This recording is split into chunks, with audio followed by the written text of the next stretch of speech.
Pirated SPG. Striktong patnubay at gabay ng magulang ang kailangan. Maaaring may masiselang tema, lengguwahe, karahasan, sexual, horror o droga na hindi angkop sa mga bata.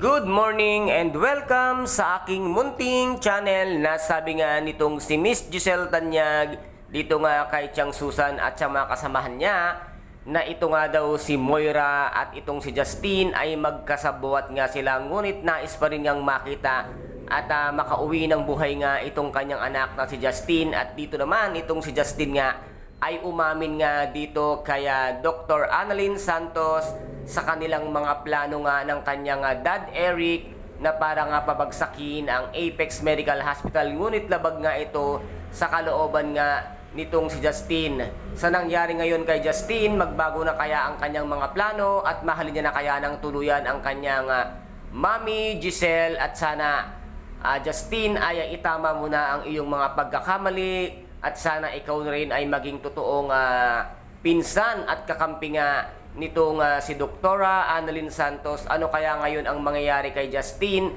at kay Doktora Annalyn Santos ngayong medyo tagilid ang kanilang buhay dahil nga sa mga kagagawan at kasamaan nga ng demonyitang si Moira, at dito ay mapapahamak pa nga itong si Dr. Lyndon Javier, si Doc Ray at itong nga si Miss Lynette Santos dahil nga sa pagsagip sa buhay ni Doktora Annalyn Santos at ni Justine. And guys, ito po ang ating pakaaabangan mamaya dito nga sa Abot Kamay na pangarap na kung saan ay napaka-intense at kapanapanabik ng bawat eksena. At kung nagustuhan po ninyo ang aking videos for today, paki-subscribe na lamang po ng aking channel, paki-like and share para maging update kayo sa lahat ng gagawin kong videos. Maraming salamat po. Ingat, God bless and bye-bye!